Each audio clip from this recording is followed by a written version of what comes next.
Hi, welcome to another episode of Conversations That Matter. My name is Brittany Butler.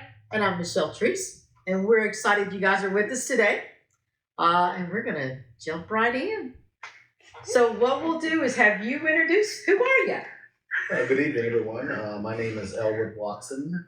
I am a professor of history, Black studies, and gender and sexuality studies at East Tennessee State University.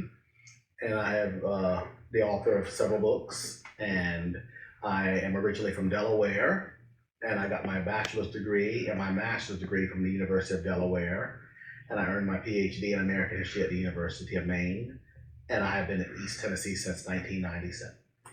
Wow. So had you been to East Tennessee before you came here in a position? No, this was the first academic position I had. Yeah. That's great.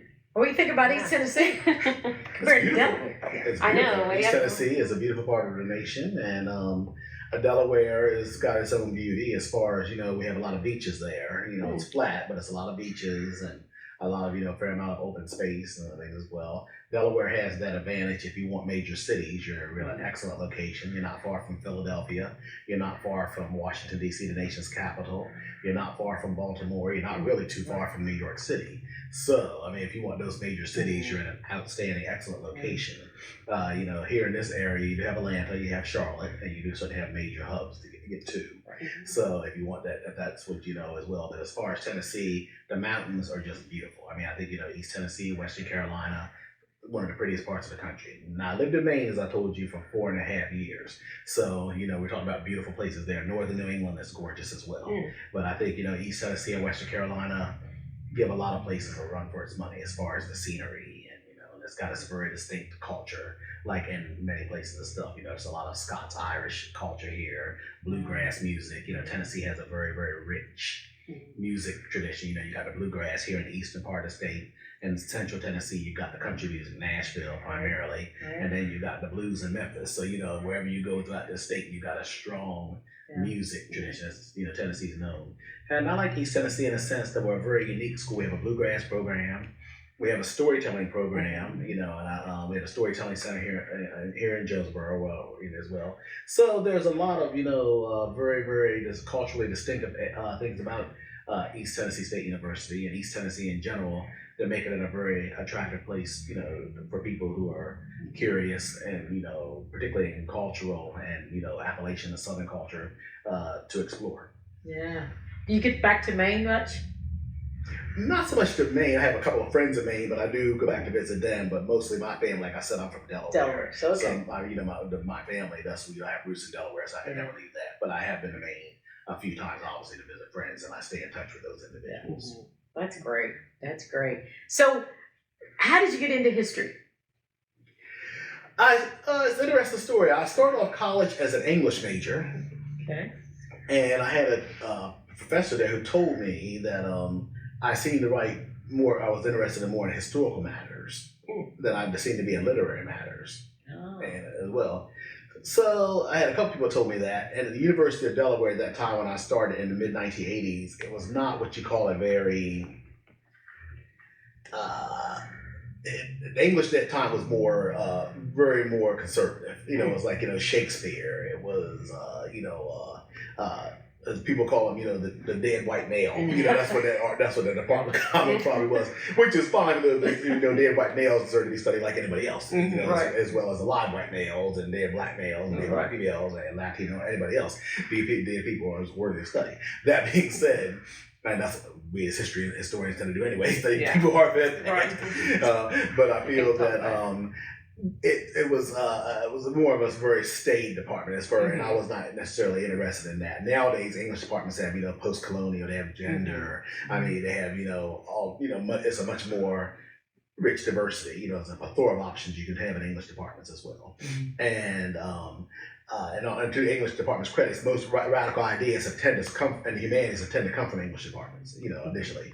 But history at the time in Delaware, I decided to take it. I was always pretty good in social studies in school, when I was in high school. Although English was I was just as good as that. However, that made me think. I took a history class with a man by the name of Jack Ellis, and he See, they always, take a special interest in calling me out every now and then. Not call me out in a negative way. Call me out, but Answer this question. I know you yeah, got exactly. that. Calling me out as far as Mr. Watson, what do you think of that? What do you think of that? And it's like that as well. And he just seemed as well. So anyway, I decided to switch to history because the courses that were offered in that department at that time were very, very much more in that department, much more interesting to me. And I went back and got my paper that following spring semester by exam. And he goes, did you come out to get your following exam? I said, yes. And he goes, Mr. Watson, there are students I like to keep in touch with every now and then, see how they're doing and stuff. And I said, great. I said, by the way, I'm considering switching to history. I said, would you be my major? And he goes, advisor. Mm-hmm. He goes, I'd be happy to be your advisor. So, he was kind of project interest me, and then I switched to history and started taking history courses. And it was like about a month later, 2.5 months later, we were walking within distance of each other. When we got to speaking distance, we were talking. He goes, how would you like to be a college professor one day? And I said, I've never given it too much thought, because I hadn't. I thought I was going to get my BA, maybe journalism, which I do freelance writing stuff as well. That's what I thought I was going to go ahead and do. So he goes, why don't you come to my office in a couple of weeks and we'll talk about it. So my grades at that time were not great. They were mediocre because you like a lot of freshmen, you play around, you don't really study. You spend the most popular freshman major is socializing. Yeah. And ramen noodles. If you're not undeclared and socializing are the popular two majors. Right. So anyway, I was anyway, he there were people in the graduate committee at that time who did not really want me to get in because they didn't think my grades weren't high enough, or they thought was not, I didn't have minimum requirements at that time. I was not necessarily the best standardized tester, at least for what they wanted to get in. But I had the good fortune that he just happened because he was in line to become the next chair of the history department. His decision was all that mattered. Like a decision the chair can let you in if he or she wants you to.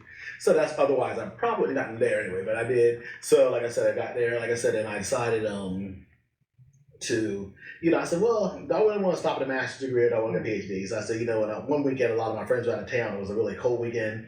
So I took literally just, I had a coin in my apartment. I said, it's really cold outside. I don't know if I really want to go out. I might order some food or whatever. So I said, let me flip this coin. It was a nickel. I said, if it ends heads, I won't fill out this application. Because back then you had to fill out an application. They weren't online, this was like 92, 91. They weren't online like you are today. Yeah. I said, if it's heads, I will, I'm not going to fill out the application. And I said, but if it's tails, I'll go ahead and fill out the application. The coin literally went around and flipped tails. So I said, let me fill out this application. Best decision I ever made. I was like, I wish I had that coin and put it on a wall somewhere. Right. So like I said, so I did that. Like I said, and I put in the application for this one particular institution. Name was late and everything else. And like I said, I called the director of the graduate school at that time, and I said, I need to speak to the grad director, because I was like, all the other schools I heard from, I did not get into those, but the last school was Maine, like I said, and I said, let me see, and I was like, I said, I would like to speak to the graduate coordinator about the status of application, and she goes, just a minute, the secretary at that time transferred me up to him, he's like, he's Dr. Brock at the time speaking, and I said, yes, he goes, yeah, we're running behind stuff right now, I said, he goes, what is your name? I said, Elwood Moss. He goes, oh yes, you've been accepted. Oh, wow. And I literally said I could come. He goes, oh, yes, you've been accepted. Come on up, come on up. They were looking forward to seeing you. But when I found out about it, I was like August that semester, so close to school starting.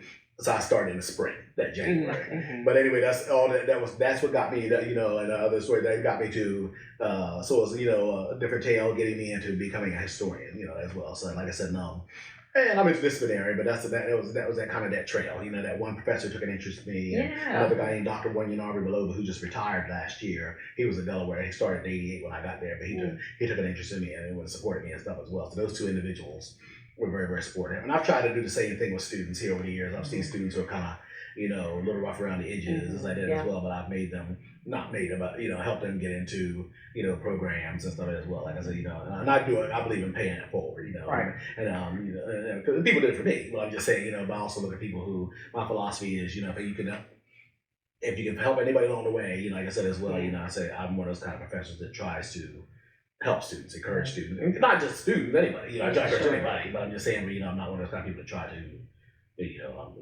try to, throw obstacles in your way. That's life's hard enough as it is, but I think that's what I've tried to pass it on myself. That's fabulous. I had a professor at ETSU that's the reason why I went into teaching, because I wanted to work in a lab. That was the biology, work in a lab. And I just had a wonderful professor, and I sat there and I thought, I want to be like you. And to this day, she was an incredible mentor. she finished, and then she ended up going to Southern Illinois. I can't think of the school right now. Urbana. No, Carbondale. Carbondale. That's it. And she still teaches a little bit. She should be retired because I'm but she loves it, and she was the very reason why I got into education. So I think so. A lot of us said that there are different ways different paths of how people get to arrive at certain positions. But for me, I think it was definitely that, like I said, that interest. Like I said, that got me where it was. And I think there's a lot of because I think life is full of a lot of factors and things that pull you in different directions, whether you're intending to go in that direction or not. Yes. So I think a lot of it has to do with it. And I'm curious, was this a black professor at Delaware in the history? No, this man was a white man, a Okay. Southern man, but he was, but the other guy, Dr. Malone, but he was from Africa, he was from Kenya. Once you got to Maine, Right. yeah. They both were Delaware. Oh, These okay. individuals were Delaware. Okay. Now, when I got to Maine, there was there was a woman named Marley Weiner who passed away, unfortunately, but she was one of the people that I worked with in Northwestern. Okay. So my dissertation was Black in the Legal Academy after Brown Maine. So I interviewed the late Lonnie Lanier, I interviewed Kimberly Crenshaw at times, and I interviewed a number of black So women. tell us, the Outsiders Within. Correct. So tell us about your books. You've got 2 out there, you said? Well, no, I actually have 4. 4, okay. 5. We're on my 5th right now. My first book was Outsiders Within, which was my dissertation, and I did that. That was published in 2008. And my second book was Understanding the Humanities.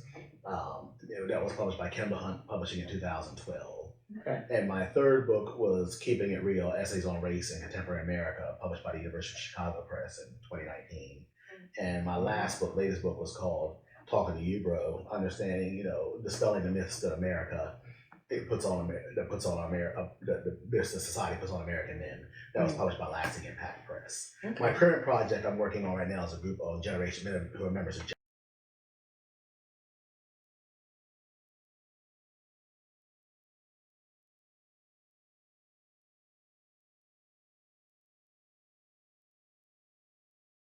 Generation X.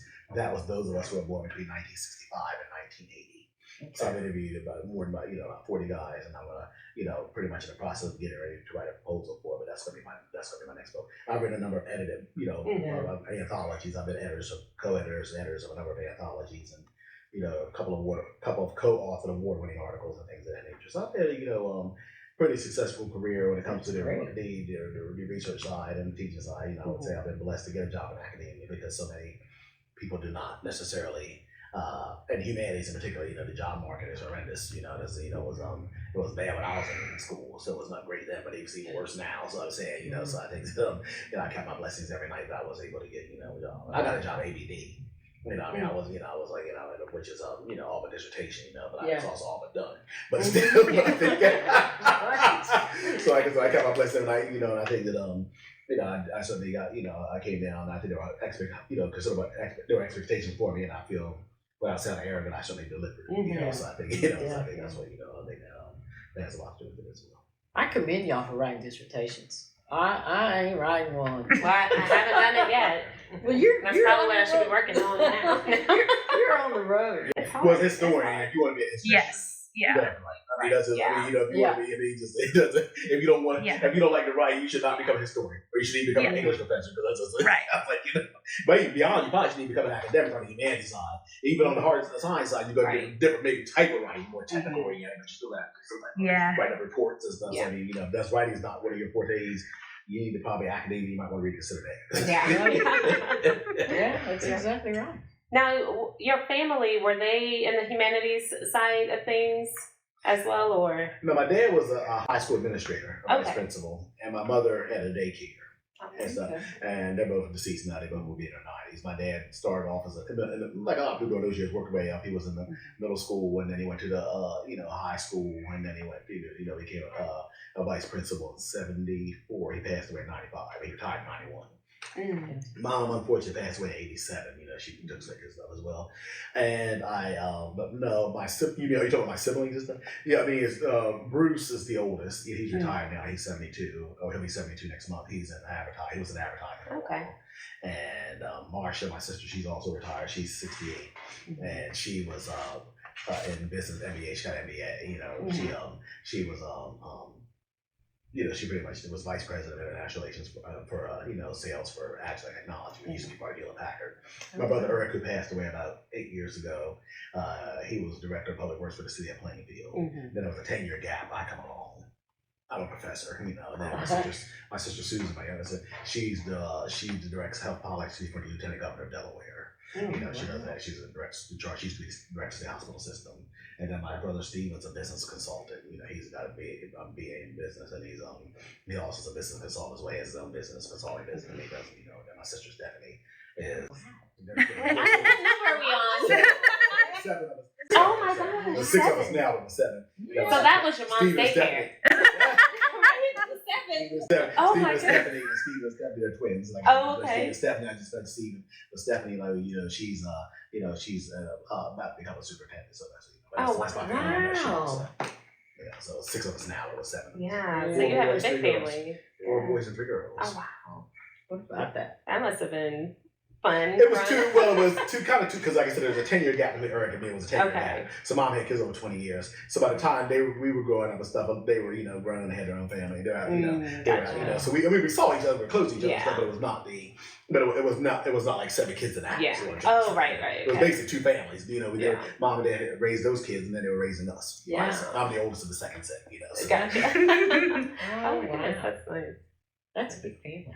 So, speaking of family, growing up, you grew up in Delaware, and normally in our conversations we tend to talk about race relations and that kind of thing. So, how was it growing up where you were growing up as a little black boy in Delaware?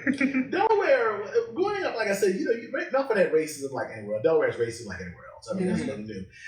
It wasn't that type of, although we had integrated schools. I was, as a Gen Xer, we were the first generation to have full legal integration. You know, my older brothers and sisters who were baby boomers, they were still at the tail end of that, you know, all black elementary schools and things of that nature. So by the time I was born in 67, by the time I started kindergarten in 72, the schools were integrated in Delaware. So, and it was very, you know, you had kids who had, you know, attitudes like anything else. You know, there's nothing new there. But it was never that type of, it was racist to be sure, but it was, I guess, Delaware had what I would call, not necessarily genteel racism like Southern racism in some cases, but it was more of a quiet racism. I think it was more of an economic type of racism. You know, it was never that kind of deep-seated, you never heard of hardly any kind of wholly racially violent crimes like you may have heard like in, you know, New York City or, you know, Howard Beach and stuff like those things going on at the time. You never had those type of hardcore racial hatred crimes, but you do have, there was racism there to be sure. And you had a lot of blacks who were disenfranchised, like other places here and other places as well, you know. So it was like, but it was never that type of overt, you know, that type of, you know, just, I hate you because you're black, that kind of overt racism or that kind of stuff. Delaware didn't seem to have that, you know, and I think, it was just, and then, like a lot of places, you know, Delaware is changing. A lot of people moving in from DC, and when you move downstate, it's a wholly different animal. When I was growing up, it was very rural and stuff. And I mean, it's rural, but you know, the houses being developed. You know, people are moving by the beach. You know, people are moving to Rehoboth Beach and Lewes Beach, and it's becoming a popular place. And the beach towns were always popular anyway. You know, like some of the stars, like Elizabeth Taylor, Denzel Washington had homes in those places and stuff. You know, and so but Delaware was kind of this, you know, racism was probably a little more. Complex there, but it was never ever, you know, like I would say maybe, you know, the deep Southern racism or, you know, the harder. All right. That's interesting. Yeah. And so for level of diversity, would you say back then it was less diverse than Johnson City is now, or would Johnson City be considered diverse compared to Delaware? No, Delaware is really much more diverse. Like, it's Joe Biden, the current president from Delaware. Yeah. You know, he said himself, he goes, he's from the 9th blackest state in the country, you know. So it's not unusual to see black people in Delaware. You're gonna see a lot of black people in Delaware. Maryland's even, you know, probably even DC and more. But you know, there's a lot fair about a large number of black people. Oh, I didn't know that. And like I said, you know, Johnson City, you know, when I first got here, like I said, I was kind of surprised. I was thinking, I'm coming to the South and I thought it'd be much more black people here than there was. There's really not that many in this area. Not what I was expecting, you know. But I said about 5. Tennessee is interesting because the farther west you go, you're going to see black. Now Memphis is 60% black, but you know, East Tennessee, Western Carolina, they're not too many people of color either. Southwest Virginia, I think Nashville has a higher percentage. About 30%. Yeah. Okay. Yeah. It is. It's very interesting. I think I'm from Morristown, just an hour away, and I don't know, maybe it's just growing up, but I'm thinking there may be a higher percentage of Black folks in Morristown than even here. But you know, it's just when you grow up, you get a family, and you go to church and school and cousins, and then when I'm here with me and my family, then you know I don't see too many. So, right, but it's different. It's different, but that's a good thing that you didn't have to deal with that.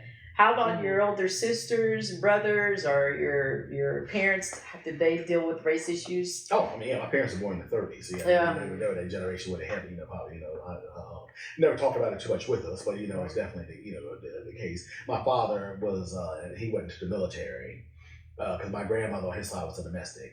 And he wanted to start college, but he didn't. They didn't have the money to send him to college, like that. And so he went in the military to actually, pay for his college, and that was during the era of the GI Bill. Right. So now he went to HBCU because they weren't able to anywhere, but they would pay for your tuition and anywhere you want to go to school and like that as well. He was, like I said, he grew up poor, but they made a comfortable life, decent lifestyle for us. But I think that's one, but he was they had no racism in that area, stuff as well. So they knew that, like I said, as well. And I feel that, I think that's one reason why he was such a strong Democrat, because I think of that heart, because the Democratic Party made it possible for people like him and a lot of his generation. I think that's why they were such strong Democrats, because they realized the opportunities that the Democratic Party provided for them, stuff as well. But so I think, but he was, but they, certainly dealt with racism as well. Like I said, my older brothers and sisters, like I said, they were at the tail end of the segregation. They were right before he went into integration, so the Marshall Bruce started. So yes, I'm sure they had no doubt in my mind they counter racism and stuff. It was interesting because they told me one time the movie that was the year came out the year I was born. The late Sidney Poitier in the Heat of the Night. They were in a movie theater, and by that time they were integrated. And there's a scene in the movie where he slaps the horticulture guy who comes up to him. You ever seen that scene?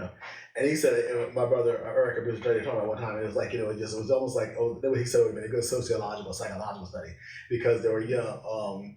He said that among the people there, you could just tell with the older Black folks in the movie, they were like, in the theater, like, oh my Lord, they were scared. And then all of a sudden, the younger Blacks were cheering, and some younger whites were cheering. It was like, it's like he said, but you could just tell the difference between the younger Blacks and the older Blacks. So I guess 60, 70 years born. Yeah. So, but they were just talking about how, so that was a good study about, how race relations were. Older Blacks, like, we were scared to death of Malcolm X, people like that, because they were like, where's Dr. King? Because, you get my grandmother and, most of my mother's grandmother lived with us. Amazing. Her name Mary Bueller was my grandfather, and my grandmother on my dad's side.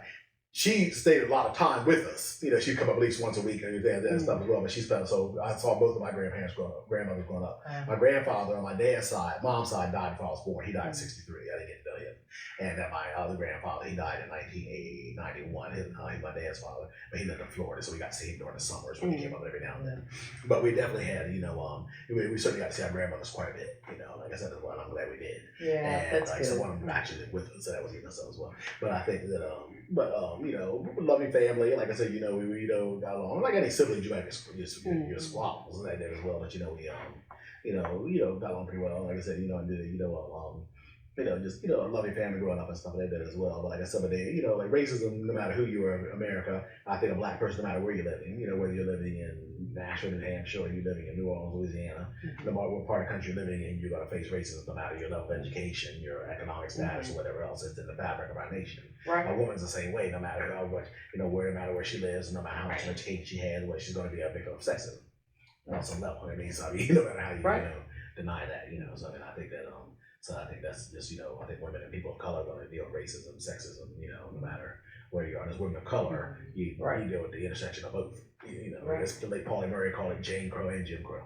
That's right. So I think that That's so I think a good very, very dynamic and stuff. Were your folks involved in civil rights movement? Yes. Were they? Daddy was in particular. Yeah.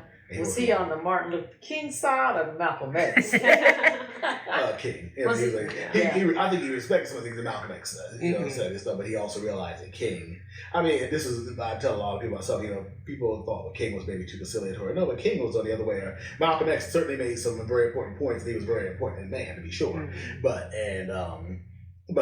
King was the one who actually You know, it's one thing when you're verbally talking about things stuff as well. You know, Malcolm X primarily resided in Harlem, Littlefield as well. And it's not that difficult to be black in Harlem. I'm not saying dismissing that, but you know, King was the one who went to the South. King was the one who went to the Midwest, but you know, his life eventually lost his life here in Tennessee and Memphis. But my point is, you know, where you know any person, you know, going to places like you know certain places in Chicago, so where they probably even hated to see a picture of a black person, let alone in person. You know, going in there marching for rights, going down the South where any kind of you know racists could have jumped out and shoot you in a minute. You know, and this was right before the Civil Rights Act of '64. I mean, you know, a man that was able to do what he had to do. You know, he said himself.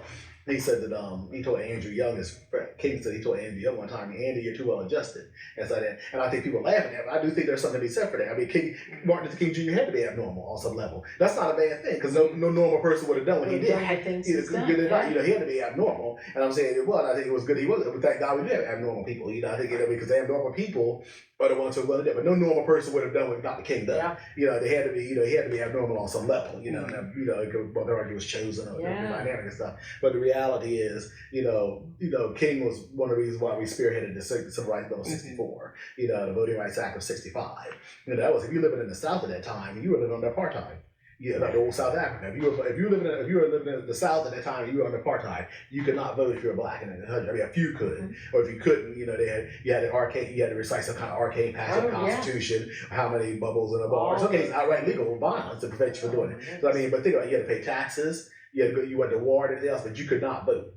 Right. That was obscene. I mean, you know, as well. So I mean, that should even been something that was up, you know, shouldn't even been up for debate. Right. And I'm saying, you know, and I kind of, unfortunately, right now we're seeing a lot of, you know, people trying to turn, you know, in Florida trying to say that slavery was not, that slaves got paid, but no, they did not get paid, you know, like, or saying that slavery was a good thing. I was like, you know, well, I wrote an article about that because I'm a columnist, you know, I'm a City columnist, and the John City Press actually runs my article, on Saturdays, and I was like, you know, well, if slavery was good, how would you want to be a slave? Right. How about slavery for century?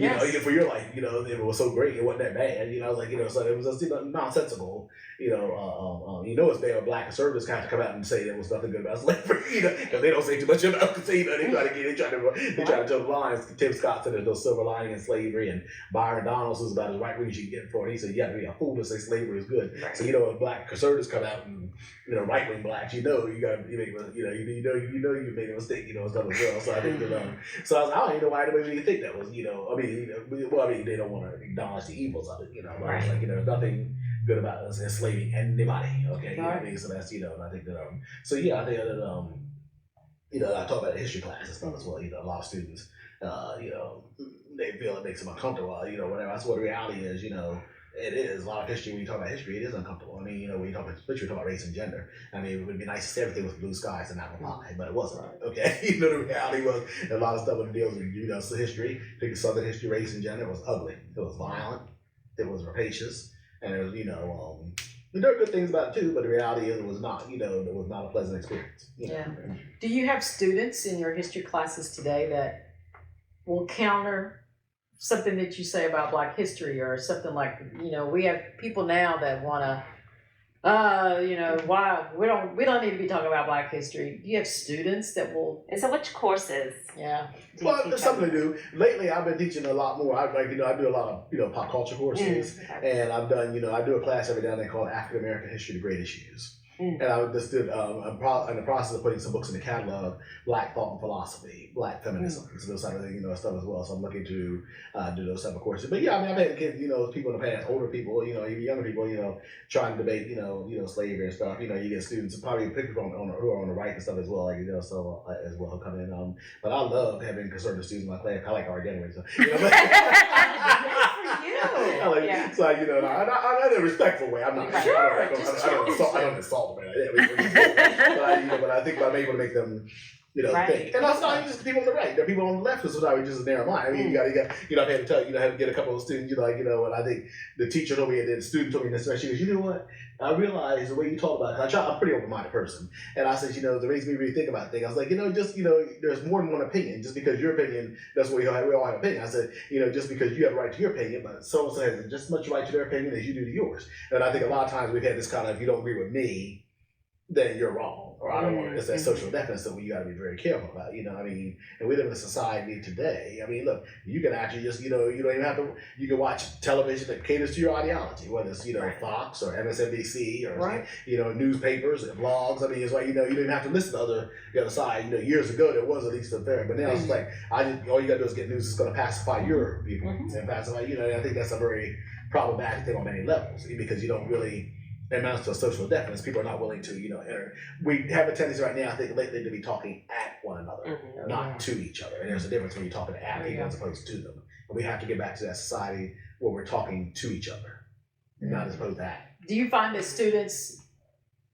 as they move through your class, they have this greater awareness of that, or do they come in with this point of view and they finish with that point of view? Are you see they're evolving? I think some people are not going to. I think some people are just so dead set fast in their views. No matter what you say, they're gonna, you know. Not, but I think there are people who are, but I think they're able to, you know, persuade on different levels and look at things from a different dynamic. You know, but I think there are people, you know, some people are not going to change their views. You know, they're just, you know, die hard. Particularly some older people, they're set in their ways. It's just not going to, you know, no matter what you said or did, they're going to see things through their own perspective. And I think that and at that point, I tell people, let us agree to disagree. You know, that's the best way to do it. You know, let's agree to disagree. And I think that's how, you know, that's all you can do. I mean, I think that, and I think, but no, I do think there are people who've been able to, I've been able to, you know, to at least challenge your, you know, initial assumptions about things and, you know, look at it from, you know, of all perspectives. That's good to hear. Because I worry about people.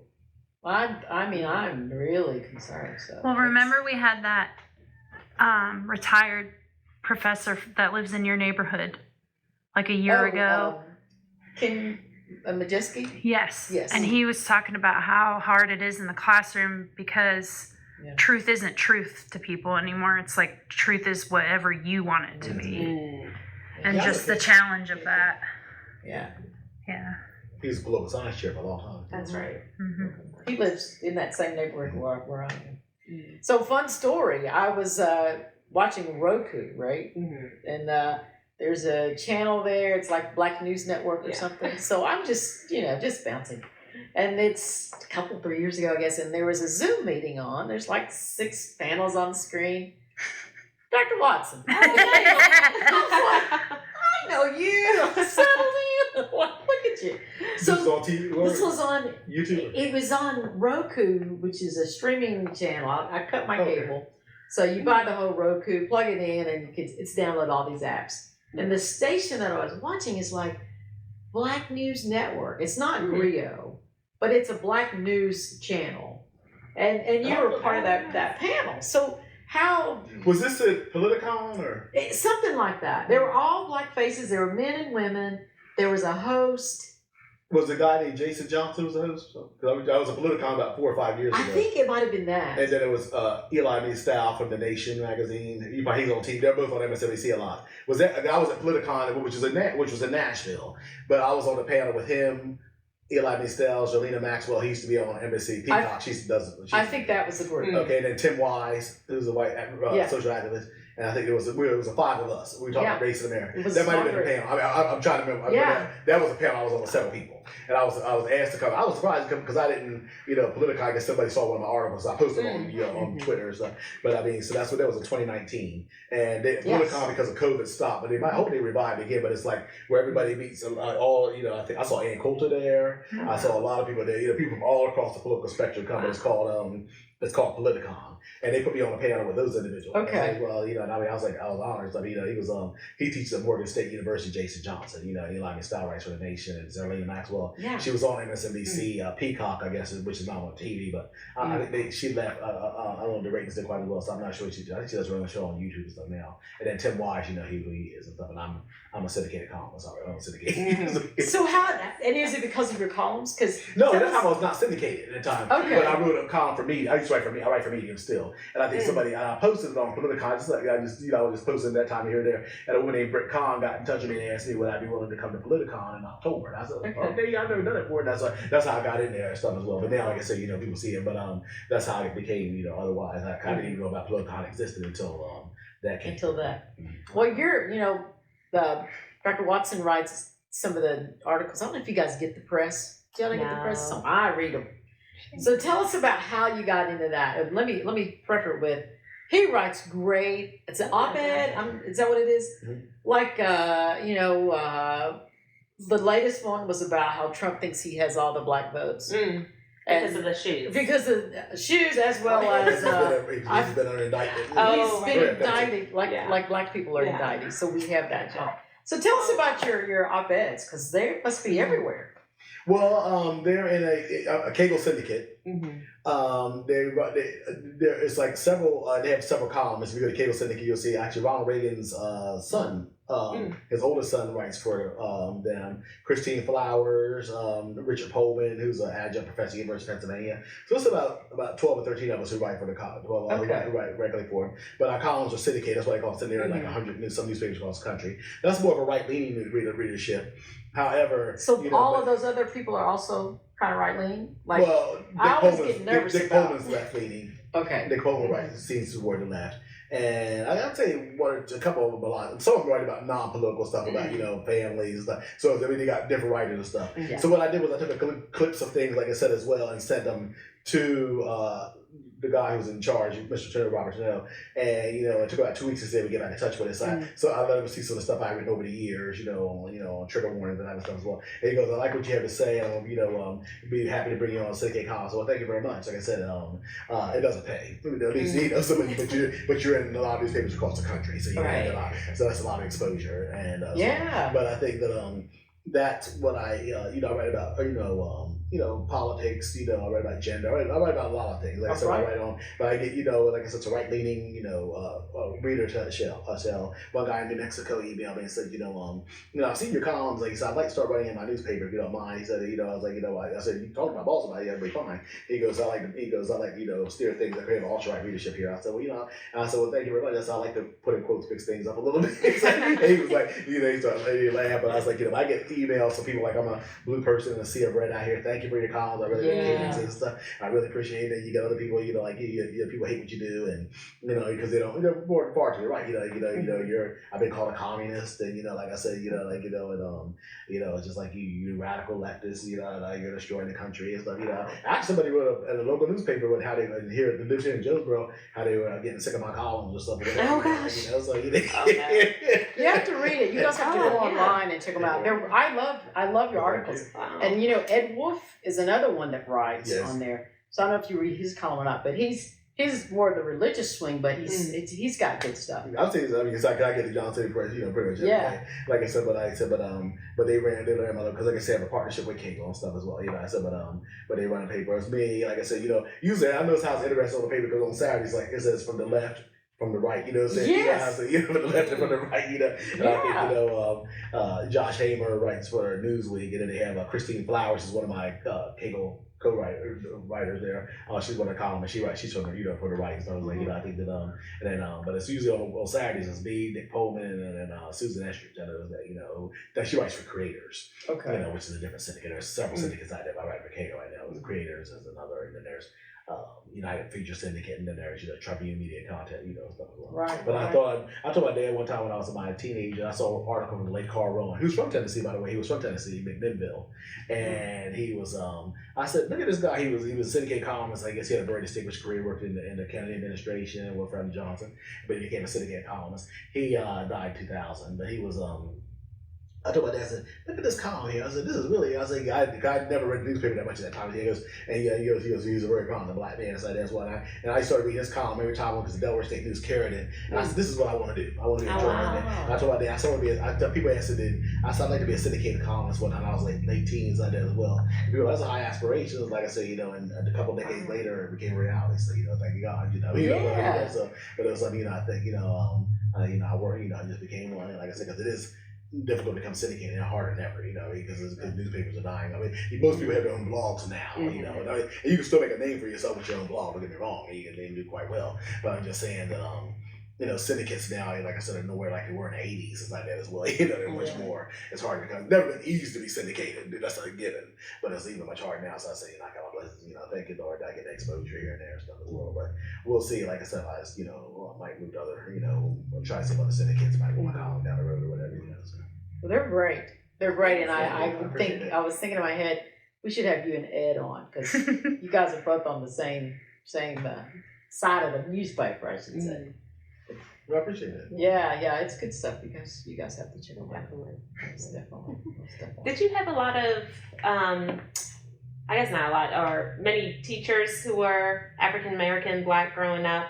Because I think at ETSU, it's not wild that some people will be in your class and you're their first Black Oh yeah, absolutely. teacher. Yeah. Delaware actually was interesting. It seems like almost every, not every other, but almost every other even year of my grade, I almost had a Black kindergarten teacher. Mm-hmm. And I think I had a Black teacher again in 4th grade, Miss Lockman. Mm-hmm. And then I had a Black teacher in 6th grade, Miss Brady at the time. And then in 8th grade, I had a Black teacher. You know, I had 2 Black teachers in 8th grade. One taught science and math, because 8th grade was Mr. Williams and Mrs. Miss Taylor, Mr. Williams and Mrs. Taylor. So, like I said, it's like every other year I had a Black teacher. And then I got into high school. I had Mr. Holmes. He was about the only Black teacher. I had Mr. Jones. You know, Mr. Jones taught history, and he left to start his own private school for kids. And then Mr. Holmes, I think he retired a couple years after I did that. My older brother and sister had Mr. Holmes as well too. So, but he taught English, and he was one of a brilliant man, and both of them were. But that was the only 2 Black teachers that in high school that I had. You know, Black teachers who taught business classes. I didn't take any business classes, but I think that was I remember that. But yeah, I had a number of Black teachers in high school. Now, have you ever gone back to your teachers and let them know what you're doing? I went back to my 1st grade teacher and years ago, and Mrs. Long, and she was very, very helpful in putting me back on track because I didn't have a really good relationship with my kindergarten teacher, unfortunately, and I think it kind of retarded a lot of my processes and stuff like that. But she would take me and work with me one-on-one, and those type of things and stuff as well. So she was really very, very supportive in getting back on track. So I was, my dad would tell me he was forever grateful to her, and stuff like that, because those teachers and stuff as well, very, very. And I was actually in the learning center for a while in 1st grade and stuff as well. And there was a teacher at that time who told me, I guess she told my parents, your son, does not belong in the learning center, okay? So she took it, and I know 20 years later, I found out that, she was a teacher there when she became the principal of one of the elementary schools in the area. So she worked her way to become the principal. Oh, yeah. So, and Judy Warren, he was in there, I think, and stuff as well. So but I think that, things, so a lot of people, if they have that in their sights, my dad did the same thing, so I'm saying a lot of people, start off in the classroom. Nowadays, a lot of people are not, I guess, in the K through 12 are not even starting the classroom at all. They're just going straight to principals, because I guess it's changed so much, the dynamic is. 2-3 years teaching, boom, principal. I'm like, you don't even know what you're doing. Wow. I was wondering how effective some of those individuals can be. I guess it would depend on if your job is maybe managing a budget or something. But if you were, I was like, I want somebody who's been to the classroom. I want you to know what I'm dealing with every day. Every day, I want you to know. No. And I think a lot of times now, just call what you want. If you want a principal who is a fundraiser, money, then just get a business person and just. Well, that's what happens in college presidents a lot. Yes. A lot of presidents now are coming from government, they're coming from business, because the job of a president now is a fundraiser. Yes. I mean, I would still like to, I would still like somebody who's went through the process, who's been through the class, but I can almost accept that in a president more than a provost. Right. If you're a provost, you're the chief academic officer. You need to have went through that classroom. You have got to go. I don't want any provost who's never been through the classroom. I want you to have been through those ranks, because you need to know if you're an academic officer. As a president, you might be able to get away with if your job is to raise money. As a provost, stuff. If you're going to be an academic dean, and I try to dean of students, you need to go through that classroom. You need to have went through that process, know what it's like. It's academic politics and the dynamics, the curriculum and all, what goes on, and diversity. I mean, I agree with you 100%. I don't want any dean or any kind of provost, any academic position person who has not been to that academic path. Right. I think that's a very problematic situation to be for anybody. You mentioned diversity. What are your thoughts on critical race theory? Actually, I taught a course on critical race theory with several other faculty members at Emmanuel School of Religion a couple years ago. And I think critical race theory is a very good thing. I started in 1979. Kimberly Crenshaw is kind of one of the brainchildren women behind it. And I think it's good. I think it looks at race of theory from various aspects of life. Advantages people have had or disadvantages people have had. And that's why they call it critical race theory, because it looks at race from a critical and theoretical manner. It's not this boogeyman that people on the right are trying to make it to be. And as well, and there's been, like I said recently, I said earlier in my interview, there's been a serious attack on DEI and diversity and those as well, because I think there are a lot of people who feel that it's a threat to them. The people on the right, their goal is to take this nation back to some of them. Their goal is to take this nation back to a dystopian America. I think they want to go back. I don't think they want to go back to Jim Crow. Right. I think they want to go back to the 19th century. Oh, They want to go back to the 19th. They want to go back. They want to go back to the mid 19th century. Jim Crow was too benign for them. I mean, they want to go back to where women had were subordinate, and men, black people didn't have any rights, and immigrants were almost non-existent. Oh, yes. I mean, it's clear. I mean, look at the hostility as well. And as a historian, I noticed recently there's a lot of eerie things that were happening in the 1850s that are happening today. And I'm concerned. Talk about secession, and hostility toward immigrants. At that time, immigrants from Europe were, and I think race was a major issue, in the era at that time. We had Buchanan as the president at the time. Trump wasn't much better, a lot of times. I mean, I think it was Mark Twain who said it best: history doesn't exactly repeat itself, but it does rhyme. Yeah. And I think we're seeing a lot of eerie things happening in the 1850s are happening now. And after we got to 1850s, we got to a civil war. Now, I don't envision a war between the states, but I do see, I think, we're kind of in one right now with the culture wars and things. I think you probably see more of heaven forbid, but I think we might see sniper attacks and those kind of, trying to, disrupt power grids and those type of, see those kind of attacks. Because right now, I think the climate and the temperature right now, the social temperature is so raw.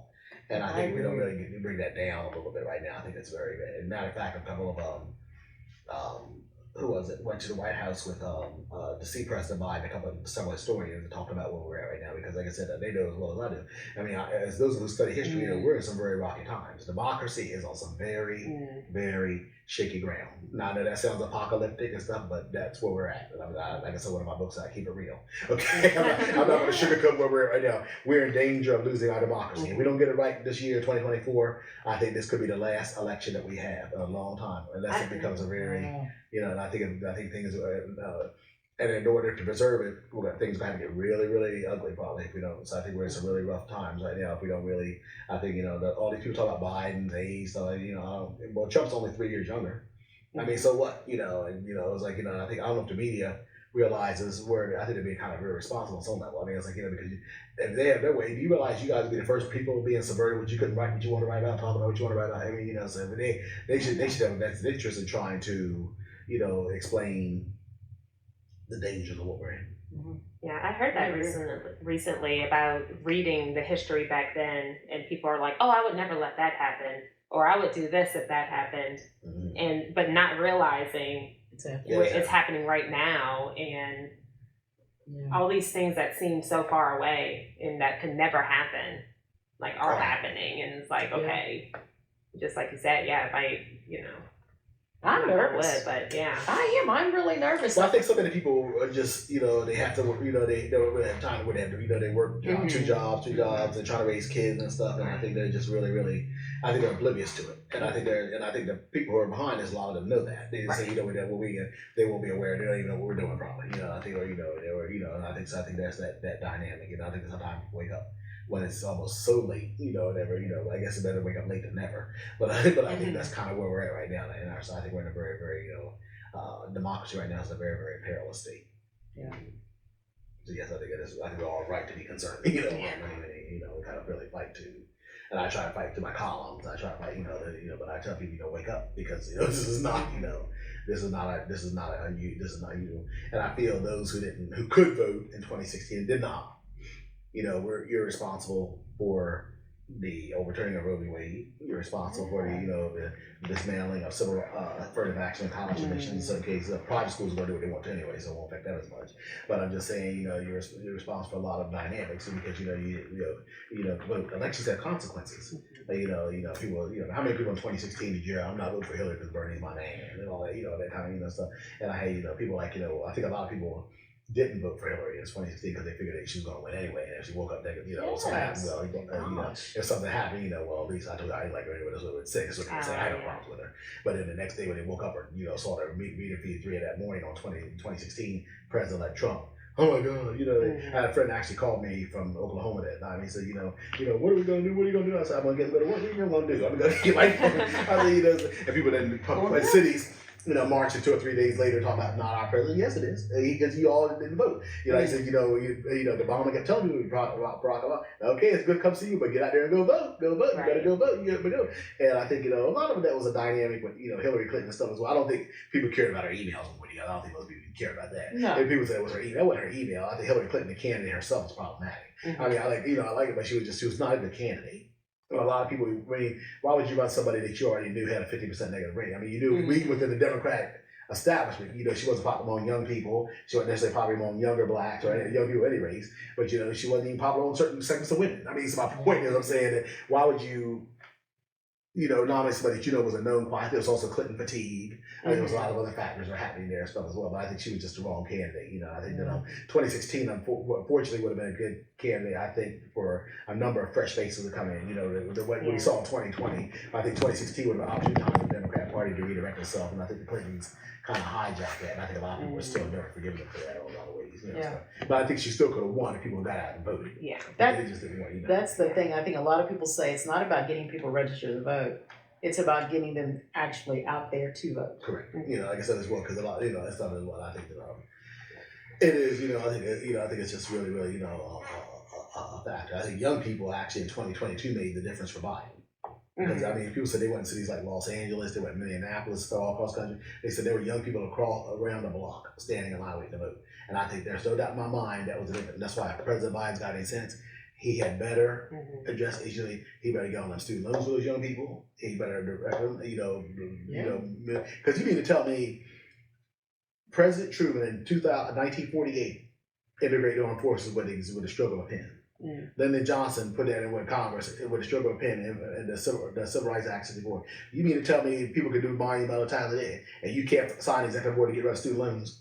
I mean, come on, you can do that. And it's basically people are making money off those loans and stuff as well. I mean, that's what it is. I mean, because that's and I think public service forgiveness. I think if you have people, if you've given a decade of your life to public service, then yes, your loan should be forgiven. That's how I look at it. And that does happen to a lot. I have a couple of colleagues who had loans and stuff like that. Had quite a bit. Some of them had 6 figures of loans, but now after those 10 years, they're gone. I mean, that's like a mortgage payment gone. Wow. So that's a blessing. What I'm saying, but I think public education should be free personally. I do too. I think public education should be free. It used to be that way in California. I mean, I think if you want to go to private school or something like that, that's different. But I'm just saying, any public education should be free. And I think, in the broader sense of the word, not just 4-year college university. I'm talking about, trade schools, cosmetology school. And I mean, we make it for society. Our diversity is our strength. People laugh at that. I was like, we are. I mean, we better hope we do stay diverse. I mean, because if everybody had the same abilities, nobody just wanted to be a doctor. You had nobody teaching elementary school kids. You had nobody painting. You had nobody, designing this. I said, you better hope we stay diverse, because if we all once we stop being diverse and become monolithic, we're in trouble. The world's gone. So I mean, diversity is our strength. I'm glad we all have diverse interests. I'm glad you're a chemist. I'm glad I want to be the because like I said, that in and of itself, that keeps the world going around diversity. And like I said, I think that it is very crucial that we maintain that type of diversity. I think hopefully there'll be I think there is kind of a backlash right now on some level, a little bit. I think but people are going to get fed up with the backlash on diversities and the backlash on DEI, because it's selfish. It's basically I think it's people who want to largely don't want to compete with other people for jobs and stuff, and it feels that they're entitled to it. Other people, if you're not of their race or gender or ethnicity, then you're not entitled to it. And that's just simply un-American. It's not, it's not what America is supposed to be about. I wonder why it's hard to get to not get folks to understand what you just said. Like, so many people are so against diversity, and they want things. Well, and I heard an interesting take with someone, this is someone else's story, but it was a white man who was going for a job, and they ended up hiring, I think it was just a white woman. I don't even think it was racially diverse, but said, oh, yeah, I know she took my job. Oh. And then it's like, well, what made you think it was your job? So it's just almost, I think it's a lot of entitlement and... Well, I get that in class every now and then too. Like, I had a problem too. They say, as long as it's not my job. I said, what job had your name on? Right. You know, I was like, what job? I mean, what is that's that sense of entitlement, my job. I'm like, what? I mean, but that gives you that mindset. It's like, what job? Here's your name on. I mean, that's a very, very entitled, position to have. And affirmative action, as far as I saw people in my class, that the biggest group that benefits most from affirmative action are white women. It's white women are the ones who benefit the most from affirmative action, and again, and I say rich, well-connected people benefit from affirmative action all day, every day. Remember the Varsity Blues scandal about 4 or 5 years ago? Those individuals, I mean, that was, preferential treatment. I mean, rich people benefit from preferential treatment all day long. All the time. I tell my class, for example, let's say, country clubs, things where deals being made. Somebody might call somebody, John, this is Phil, how you doing today? They talk for a little bit. He goes, my son Chase has graduated from Brown in May. He might be an English major or whatever. He's like, oh, no problem, fly him on out. Da, da, da, da. 2 months later, he's working at Warner Brothers, or he's working as a stock broker on Wall Street as well. I mean, that's how people get jobs. Most of us who get jobs in this country desire type of jobs, 50% because you know somebody. And I'm saying that happens all the time in certain networks, where people of color by and large and don't really have and the poor people don't have those networks. So I'm saying if you want to talk about preferential treatment and things like that as well, I mean, there are people whose their whole lives have been nothing but preferential treatment, I had to tell a friend of mine one time, he said, well, America's the first. I said, I won't mention name. So how did you get your job? He goes, well, I knew somebody in the arrangement. I said, there you go. I said, that was a class example of preferential treatment. And then he had to rethink about what I was saying. I was like, because a lot of these same people, and this is a white person, they don't realize how the things that they so critical of, they're the very ones who benefit from it all the time. And like I said, I think when they realize, the reality of it, then they're forced to acknowledge it. Some still might maintain denial, but also, too, I have a friend of mine said his brother is a person who criticizes those, the minority groups down there and stuff as well. But, he's on disability, but he is entitled to it. It's like he's earned it, but other people have not. It's like, so that's how he feels, it's like, it's almost like, conservatives, it's like, I think a lot of times what you call a hypocritical conservatism, these things are for me, but not for thee. And that's how they see it, they're supposed to, as well. And you see that with the books being trying to be banned. It was a Moms for Liberty, that lady in Florida, come to find out she was involved in, threesomes and all that. Oh, that's right. Bridges England, but talk about Moms for Liberty, talk about certain things in the school and stuff. And she's living the same kind of lifestyle. These people will be Christian fundamentalists like that as well.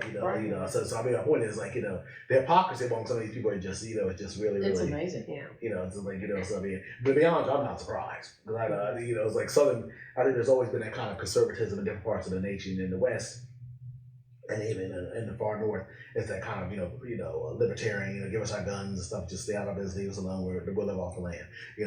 Less government as possible. That's how they see it. I think in the Midwest you have that patriotic. Flags outside the house. God bless America. The barbecue on the 4th of July. So that's the America. I think in the South you have a lot of that Victorian kind of hypocritical conservatism. Do as I say, not as I do. The guy who rails against alcohol, but you see him coming out of a bar at 2 a.m. on Saturday or Sunday. Passing these laws. Or the people who are against interracial marriage, but you kind of find they have a black son or a black daughter, a strong son. Yes. That's a good example. Mr. Segregation himself. But even the same people I'm saying, so you find a lot of that, or the ones who rail against homosexuality or whatever. They come to find out, they're involved in same-sex relationships and things as well. I mean, I think in the South you find a lot of that kind of hypocritical conservatism, and that's not everybody in the South, but that Victorian, do as I say, not as I do. Either I'll say this publicly against it, but I'm engaged in the same type of, it was hypocrisy. Right. And I think that's what I think you find that I think there are different strands of conservatism. And there's still liberalism to be sure too. There's different types of liberalism. I'm just saying that I do find that, at least with liberals when it comes to issues like sexuality, like that, those kind of things, they're much more, they're open about it, honestly. The conservatives are the ones that tend to be hypocritical about it, and I said that's why I think people take them to task more on that particular issue. Yeah. I know in graduate school, I got the whole affirmative action thing, and I'm like, well, why are there only 2 of us here if it's affirmative action? Like 2 out of 200 students.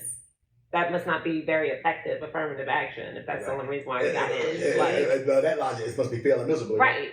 I'm just saying, these supposedly black and Latino and Asian faculty are swarming like locusts out the academy. I like to know where they are because we're hard to locate. I like to know who we are because it's hard to find us. I mean, we're not, it's just nonsense. I mean, it's just like the number of black professors, particularly PhDs, right, and they're small anyway. because I think 4% or something. Yeah, I mean, you're gonna find you might find just about as many black medical doctors as you would PhDs. First of all, just the length of time it takes to get one. Right. I mean, lawyers and there are certainly more black lawyers, attorneys, and black MBAs than there are black PhDs. I mean, like I said, the length of time it takes to get one. But I think and just just the job market to get it. I mean, those things. It's just a lot of dynamics to to go get a PhD. I'm saying, but you're gonna find far more black people in you're not far more, but you'll find more black people in, as attorneys, and you'll find more blacks as MBAs than you will PhDs. It's like I said, it's not very, picking areas like humanities or so small. I mean, it's like in hard science, where, I bet you could go years like astrophysics and, geology, those guys. I bet you could find like maybe a single number of people getting PhDs in right there. I bet you go year after year might have one or two of that. It's Neil deGrasse Tyson. That's it. Right. Astrophysics. Yeah. There might be some other ones out there, aren't there? Maybe they may not be as well known, but there's one guy who wrote a book or something. But yeah, there's like one or two. See, I but can't tell you. It's definitely not a lot. It's not a lot. But I'm just saying, so like, where I mean, whose job? Who they taking the job from? Right. If anything, they can't. They everybody. They probably is being besieged with all that. Everybody wants him on TV and stuff. Right. And they try to denounce him. Like I said, they can't really. One of them, I guess, the guy had him on his TV show because he had able over his face, so he tried to say Neil deGrasse Tyson said something to one. He goes, well, first of all, he goes, I'm eating crow today because I'm having Neil deGrasse Tyson on my show. This is somewhere in Idaho. So he goes, and first of all, he knows a lot more about science than me, and I must admit I made a mistake and all this kind of stuff. But he was so quick to try to want to denounce somebody and look how dummy looking at him, and brought about and he had to bring him on. Well, he decided to bring him on the show and show some degree of humility, which was good in that sense. But I'm just saying, but they try, it's like there's like DEI and confident minorities. I was like, well, no, the vast majority of black people get jobs, whether they're women or people of color, tend to be, if anything, they're usually probably twice as good. What's that saying? Twice as good to get half as much. So I mean, if anything, they're twice as good to get, so it's like, and there are plenty of, most people are average, but most white people are mediocre. And most people are average. I mean, that includes white people. Nobody, so this myth of, how whites are the superior race and those other things. Most people are mediocre. And that's of any race. So. That just makes me think of all the things set up to work against black people. I was thinking about the NFL thing that came out with the concussions and giving financial settlements to families of players who've had concussions. They were giving white football players more money if they got concussions than black players because they said that the black players were starting at a lower intellectual ability than the white players, so they lost less. It was a bigger delta for loss of intelligence due to repeated concussions for white players than black players. It was like 2013 at the latest that they fixed it or something, but it might have been 2022 or something like that. And you probably see an article where they think black people can withstand pain longer than but a doctor, she passed away, didn't get the help because they thought she was, somehow you can withstand pain. I was like, you're black, you're maybe supposed to, or black people have superhuman strength, right? So that's just, I mean, those kind of stereotypes are there. I mean, like I said as well, it's just, ridiculous, we don't even have to go through slavery or how they were, practicing on black women anesthesia without any kind of, medication and stuff. We just, it's sick, so it's just like, I think that, so we know the history of, the abuse of black bodies, or marginalization, neglection of black bodies and stuff as well. And so, real quick, what are you looking at? You say you were looking at Gen X men in your newest book. And I'm also looking at health, by the way. I'm also doing, me and another guy who's in the public and allied health, Dr. Hadi Mamadou. We put together a proposal for, we're looking at, race, gender, and mental health in the 21st century. So we're looking for people to submit proposals. We already got a couple already, but we're looking for people to get, so feel free to submit proposals on that. That's anybody, It was kind of funny because I had a white man. He goes, would you be willing to look at my proposal? He goes, I'm a white man. I said, yeah. I said, we said race, gender, white is a race. I said, race, gender, mental health, regardless of your gender, gender is gender. You say gender, that's transgender, that's straight, gay, bisexual, that's what we says. So open anybody who wants to submit one. But I think yes, I'm looking at that. But Generation X Men is my next monograph. And that's what I'm working on.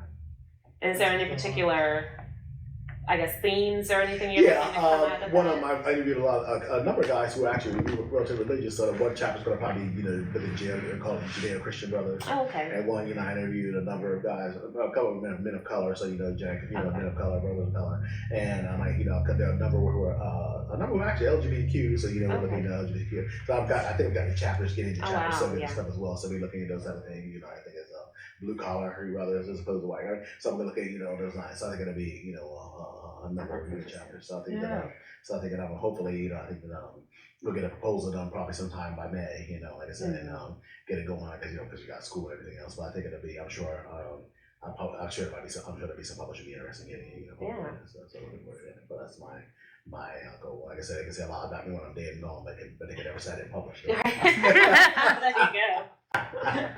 Well, I know I'm definitely going to look at your books, and I want to think, because you spoke to us at Black White Dialogue, and I think talking to you, bro, might have been the one you had then. Was that? Do you remember what's your latest one? Us talking to you, bro, was in 2021. Yeah. I think you talked about that book there. Right. And I think it was Keeping It Real because I was like, it was Keeping It Real. That was right before COVID happened. It was Keeping It Real. Yes. COVID came in 2020. It was Keeping It Real. Yes, it was. It was Keeping It Real. That's exactly right. Yeah, but like I said, I haven't got the title for this one yet, but we'll see. That's great. Now, do you ever lead book clubs with your books? I've never been a part of a book club. I said, well, first of all, I'm just so busy. But I would definitely, I think that's something I will look forward to doing because like I said, it's what I like to read. And the book clubs, I think, will be they're really popular all over. And I know there are a number of people who remember some book clubs. I think here in John City, I think there's another book club. Langston. I'm not sure if you've been to Langston yet or. I've been there, but okay. They have a book club constantly going. There's some group that's doing it, right? Is that and the Seekers? Yes, the Seekers. The Seekers Book Club. Good. And it's usually some kind of race relations kind of a book. But I have yet to be able to get involved. They should read books from right here. Yeah. There you go. Author in Johnson City. Exactly.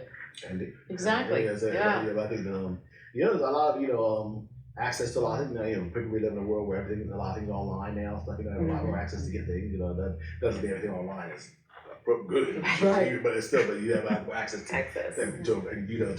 acquire things that you would have had in the past. When you had to go to the library to pick up the book or go to the bookstore and get a book. Right. Now you can just go ahead and download it. We have a lot of subscriptions. I get different magazines now. They're online because it's just like I said, right. They're there. Some of them actually get it a little earlier because they maybe have to wait till the next day or something. Whatever magazine coming out, you can actually get it ahead of time. So I think it's much more convenient to read things online right now. Yeah. I just talked with someone about an online book that they were reading, and I love reading the actual physical book. Oh, here too, yeah. But I thought, how convenient. You could carry like 4 books around with you at the same time on a little tablet. That's true too. Don't get me wrong, as a historian, I definitely want, things in hand, pictures and stuff, but also too, I think that when it comes to news and current news, I think you can have both. I think that's important. I think it's better for those who want to have both. Because the newspaper's not going to go away. It's not going to go away the dodo birds. You're going to always have people, in their hands. You're going to always have the newspaper. I'm just saying, but I think I think there are also people who want to have access, and that's better for society. Whatever suits you. If you want to get the paper, fine. If you want to, read it online, and I think that's the more I think the diversity, the more choices, the better. Yeah, exactly. I know the newspaper. I have it come to my mail, but before it was delivered by the newspaper person. But now it's in the mail. Now it's in the mail, and I was ready to lose it a little bit. I'm like, am I going to get this newspaper a day late now? Thinking, it's got to go through. She goes, no, you'll get it the same day. And I'm like, okay. So now I'm getting in the mail from everything, and I'm still reading it, but it's still a little bit weird. That's my initial. That was my initial concern. That was my initial concern. Sorry, that was would you get it the same day or be a day late and stuff? Because most people don't want a day late paper. Like I said, but I think that but no, it comes like I say. I think that and you get that same day. Like I said, well, I guess they're having problems with delivery people. Coming, some they were getting there and some couldn't deliver it up, and so they just say, I guess we're just they probably say sometimes they just put it in there, put it in people's mailbox, and you just they come get it. Or if those who don't want that way, just go to the local mini market and get one. Well, and I think with the the newspaper delivery person, probably like anybody else, I'm not getting paid enough. Right. This is too early for me, too long. I don't want to do it. I'll get another job. Because sometimes you get the papers at 3. I was up one night at 3 a.m. papers outside. I said, wow, Oh my goodness. I was saying, if you have to rely on my 13-year-old to deliver a paper. It ain't happening. Right? Do they still people doing it? I don't know. I don't think so. I remember the last one I had in my the last one I saw. He drives, he's got a regular car like everybody else, but he drives completely on the wrong side of the road. Yeah. And he's popping it in. Yeah, and then there's the one newspaper that comes once a week, and the guy throws it. He's driving, and he throws it over his window into the yard. Over. So, I mean, I'm gonna have to get the paper just so I can. Just so you can watch that. Just so I can. Yeah, like I said, now like I'm like you, I get mine in my mail now. It comes daily in the mail, so which is fine. I mean, as long as you get it the same day and stuff, it's it's good. But like I said, John City Press, like I said, I think they have like I said, I just they've interviewed me in the past before, like I said, but then like I said, now I get on a daily basis, and it's, my column does run on Saturdays, for time being. That's what they're running at, which is and I appreciate you sharing. Yeah, it's great. I appreciate everything you write, everything. And I was concerned if you get emails coming back because you're on it, and I know there's a bunch of conservatives going, what in the heck is he saying? Well, people told me one time, a friend of mine, a couple friends of mine and stuff, and then one of my a friend of mine, he said his mother said, "Isn't he afraid to write?" Because That's what I and I was like, I said, look. These people don't scare me, okay? No. Al Jalore, the late great Al Jalore said herself, your silence won't save you. I think a lot of people feel they're quiet. So you're not going to scare me. I got my first amendment right, I have much right to my right as anybody else. So you don't scare me, like so to my dad raised no punk people. He raised no weak people. Like I said, I think that, can you imagine the things I answer, some things that I go through, and you all going to be scared of, like, talk about exactly. the things the stress and the rest they had to live under. And y'all, people nowadays, scared of. No, not me. They had to climb too many mountains for me to have to cower. Right. That's beautiful. Yeah. That makes me want to write some letters to them. I was gonna ask. We're definitely at an hour, but just to throw in some different flavor of question, what do you do outside of writing and teaching? Well, I like to, I travel, and like I said, I do hot power yoga. Sometimes I do hip hop dance classes. I mean, I like to try to keep myself as healthy as possible. I travel and that as well. Things like the exercise and just attend conferences and things like those kind of things. I don't know we can hip hop dance together. Right? You do hip hop? I mean, I do it at home for fun. These guys roller skate. Oh yeah, we do go roller skate. That was good too. Yeah. Well, first time I saw you, I was walking by. He was walking in my neighborhood, and I'm like, "Who's this guy walking fast?" Walking. Yes. And a lot of people would stop to see me when they see me in the store. You the guy who's power walking. But I haven't done that as much anymore. I do, like I said, I do more hot power. Like up there by Zaxby's on North Road. There's a hot power store. There's right next to that dollar store stuff. Mm-hmm. I did that. I do that, like I said, some time ago, to a wellness center. But I'm gonna start hopefully maybe later this year doing a dance class myself, like a hip hop class or a class. That's cool. So that is very dance cool. Is my favorite thing to do. Like I said, it's easy on your body and high intensity. Yeah, you're like, go for a run, dance. Go for a dance. I'm going to dance. Yeah. I'm talking about a dance where you're sweating when you're done. Really good intense. Because dance can be very intense if you get it. I love some dancing. Yeah. I got to do it. That's my favorite. Like I said, I think there's a Johnson City dance studio here in the area. I don't know where it's downtown or whatever. So. I think last time I was across from. Or next to Target. Yeah. Target and just keep going. And we have kid dance classes at the McKinney Center. Oh, that's true. Okay, well, you have some hip hop adult classes. We do. We used to have hip hop because Casper used to teach there, but is that in Jonesboro here? Mm-hmm. Oh, okay. But now it's Erlene, and she is the French teacher at David Crockett, but she does like very basic kind of modern dance, but it's for kids who just want to get into any kind of dance. Yeah. It's like the it's very basics. Yeah, because your kids took it. Yeah. We don't have anyone teaching adult dance right now, unfortunately. We used to have an adult tap class, but we usually end up with teachers from ETSU, like students, and then they leave. So we have pauses. And some of them, between. I mean, I guess they're not necessarily the best teachers either. So I think the ones we've had have been good, but because that's like their whole life. But yeah, they just don't I stick think about 10 or around. 12 years ago, in Pickett Wellness Center, there's a woman, she still does it more, her name's Sheridan, I don't make it that early, but one woman in Holly, she went to Arizona and had we had some fantastic dance classes here in Johnson City at the Wellness Center about 10 or 12 years ago. I mean, the classes were packed. I mean, your shorts were sweating when you got done. I mean, you got really good dance classes. I don't think they're going to have those as much now. Like I said, I think that, and they may very well come back up, but I think that that's one of the reasons it's prompted me to start teaching a dance class myself. Somebody start doing it. Well, if you're interested to teach at the McKinney Center, There you go. keep us in mind. Yeah. That's awesome. Well, it's Thank you. our time. So if you could give us, we usually have something that's up and coming at ETSU, your department, something in your world. What's up and What you're coming looking forward to next. that you could share with the world? Well, I'm going to the National Popular Culture Association conference in the next couple of weeks, which is the late end of March. And I'll be in Chicago and for several days and talking about Generation X and those kind of things, and get to interact with other scholars from across the nation. That's good. You get to see who's doing what and what's being different types of people, which I always enjoy doing and stuff as well. ETSU is going right now through a general education core change right now, so that's interesting to see how some of the colleges are going to be aligned or resign and stuff as well. So I think that's going to be interesting to see. And so there's a lot of things happening right now at ETSU and in academia in general. I mean, academia is going through a lot of transformations. So I think there's always going to be something on the horizon. So Great. And what's your I feel weird calling it Twitter because I guess it's not Twitter anymore. But what if you want people to follow you? Where can they find you? Twitter, exactly. But it's Twitter. That's just got an X instead of Okay. And there's Facebook, where they call it Meta, but it's still Facebook, But I think I'm more on Twitter. Like I said, you can contact me at East Tennessee State University itself, stuff as well. Like I said, but those are places. I write for medium.com, so they can contact me there. There's a lot of places, like I said, particularly social media like Medium.